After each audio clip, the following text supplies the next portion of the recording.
This is part 3 in our series on retraining walking post-stroke. If you haven't watched the first 2 parts of the series, I highly recommend checking those out as these are all building off of each other. In case you haven't watched any of the other videos, I'm Dr. Alison Wu, physical therapist and board-certified clinical specialist in neurologic physical therapy. And I have a wonderful friend and client, Alex, here to help me demonstrate each step.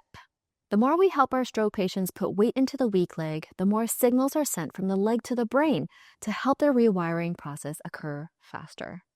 Even if the leg has zero firing, if the helper is able to block that knee and assist at the hips well, and overall the patient with the helper together can stand up with about 50% lifting help, then you can start the following. If the patient's weaker side is too weak, meaning it can barely move in general, the helper starts off in front of the patient. Lean back with the patient in one smooth, slow, controlled motion and bring their hips forward, not straight up, but towards you into full stand. The lifting assist is at a forward diagonal, not straight up into a wedgie. Whatever you do, don't forget the knee block. Most people focus on the lift and lose the knee block. Then once we're in that position, we can start practicing how to dance with our stroke patients.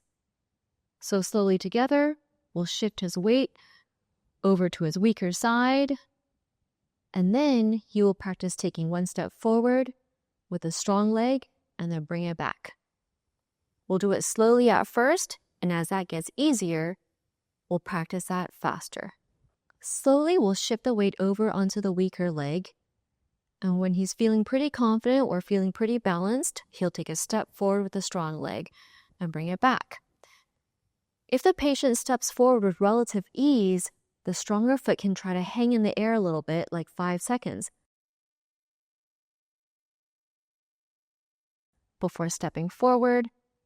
Pick it up, hang for 5 seconds, and step it back. If the step forward happens really quickly, you might need to help shift the weight a little bit more onto the weaker leg. With me blocking in front, it's difficult for the weak leg to advance forward. So in this case, we'll just be practicing with the strong leg going forward and backwards. These are also steps to pre-gait training. Beautiful. How's that feeling? Good. You good? Yeah. Nice and tall? Good. So my arm, my left elbow is behind his hip. I have a gentle block on his knee, so I'm not hyperextending his knee. The more important part is the hip and the shoulders, that his eyes are face forward again, because the more he looks at his feet, his whole body will bend forward with it. But because he's so tall and has the potential to lose his balance that way, I have my back leg out supporting me. And my glutes, my body is right up against his. But I'm eyeballing his weight to kind of look at, to see how far we can shift to the right versus the left. So take your time feeling this first, especially if the leg is really weak. Sometimes I like to hold the belt, but the belt I'm not lifting up. I'm actually bringing it forward because usually the glutes are so much weaker. So to keep him nice and tall, he can fire really well for me. But for someone who's weaker, they would not be able to. This hand right here is free. I'm not gripping the belt, rotating him like this or like this. So I'm just focusing on the weak hip and the knee. He's doing fantastic. Okay, so now we're going to sidestep. With me blocking in front, it's difficult for the patient to attempt moving the weaker leg forward and backwards. But we can also practice sidestepping and sidestep transfers and sidestep back. You ready? Yeah. Okay. Now, as a helper, if you're larger in stature and your patient is more even in size or smaller in size, you can stay in front with this, but the challenge is to feel the weight shift, glance up and down, and kind of figure out how to dance. Small steps first, okay? So let's sidestep to the left, Alex. Good. Now he's able to bring this leg in really well, but I'm going to bring it in a little bit more. And we're going to stand up nice and tall. And block the knee. Good. And then sidestep to the left some more. Good. And nice and tall. Beautiful. Nice and tall. Good. Okay. All right. We're going to sidestep towards me to the right. Yeah. Nice. Straighten first. Good. Now, Alex, I know you're able to do this. Let's show them if you were not able to. Oh. You would just stand on your strong leg really well and let me move the weak leg. Okay? Yeah. It might help to bring the cane a little close. Yeah, bring that too close for you? Yeah, okay. You put it where it's comfortable. That's good? Okay.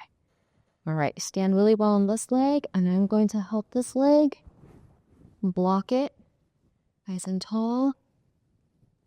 Good, and bring the left leg over. Perfect. Okay? And then the right leg, and pelvics. And nice and tall. And left leg. Beautiful. Okay? Good. I love to practice sidestepping as preparation for walking because the bed is right behind them. Then the patient has less fear and I get to gauge how well they can follow directions. If the patient is really good at following directions at the side of the bed, then I'll help them sidestep to the wheelchair. Okay? And so I like to hold the gait belt on those sides. Okay? And usually I like to have them move the weaker leg closer to the strong leg first. But their legs are usually not so long. Good. Stand up nice and tall. Good. Weak leg over. Good. Nice and tall. Strong leg to the left. Beautiful. Stand up tall. Weak leg back. Good. Stand up nice and tall first. Good. So I like to have them always gaining control and then bowing to take a seat. Okay. So the more steps we take, you get square, then take a seat. A really bad habit that Alex likes to do is take a big step with the strong leg, grab the wheelchair and take a slide home run.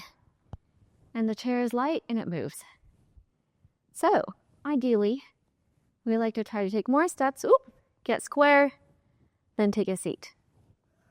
And then we practice sidestepping and changing directions, this little 90-degree turn, in both directions. Now, typically, I like to challenge my patients every single time they stand up with their arms across their chest because it really tricks their body and their brain to use the weaker leg more. If the chair is too low, you can add some towels or seat cushions to hike it up. That is in our sit to stand video. Okay. 1, 2. Nice. 3. Okay. All right. Nice and pull. Good. You ready? Yeah. Okay.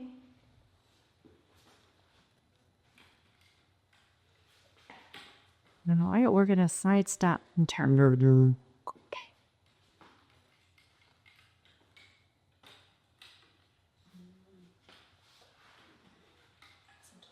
Right and tall. Okay. Step back with your feet some more. All right. Nice and tall. And in we go. Okay. Unscrunch your chest. Good. Belly. Oh, that was the best sit ever. Yeah. Great job.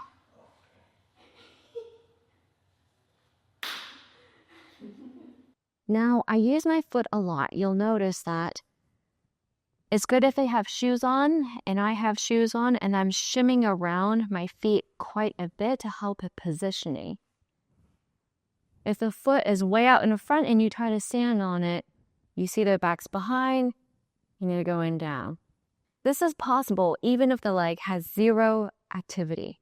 With patience, practice safely at the edge of the bed, even just one step back and forth, practice standing up and sitting down, all those actions.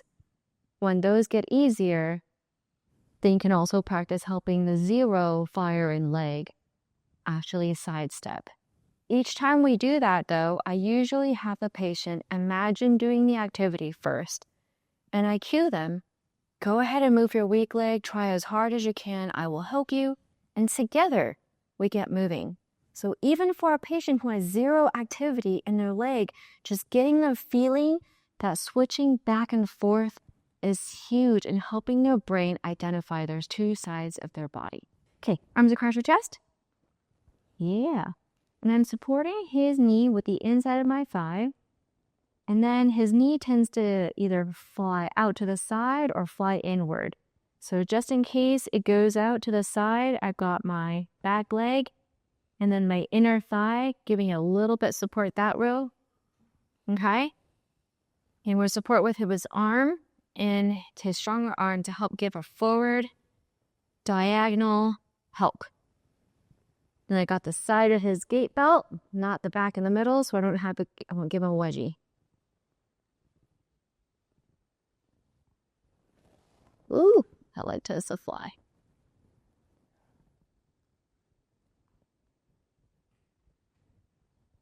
Pigs practice. Okay, so let's practice standing up nice and tall. We'll shift your weight onto that left leg. Good. And I feel the knee soften to the right leg, into the left leg. And then we're pretend you can't pick up your weak leg. And remember, help it step forward and back, okay? So let's put all your weight onto your strong leg. Nice and tall. Great. Bow. And I'm coming down. Good. We'll tip that step forward. Good. Okay. And then shift a little weight onto it. Good. And then I help at the knee to pick it up and slide it back and straighten it and play footsie. Good and nice and tall. Beautiful. And then together he's going to help me on this one and bringing the right leg forward. Good. And then we'll block that knee nice and tall. Good. And then we'll bring it back together. Okay. Alrighty, so these are steps to pre-gait and practicing control over or helping the right leg and working together with the patient so the helper is not lifting the patient off their feet, helping too much, manhandling and pushing them over so the patient feels unsteady. That tends to be the challenge for pre-gait and transfers before even actually walking. Okie doke. Go ahead and take a bow and take a seat. Good. If you can figure out how to help your stroke patient dance when their leg is extremely weak, it will help their brain switch gears and using the left versus the right leg better, keep their brain awareness more midline, and wake up the weaker leg faster. That's all for today. Stay tuned for our next video in this series. Let us know any comments, feedback, questions in the comments box below. I love to hear them. I'm Dr. Alison Wu. Remember, we heal smarter, not harder.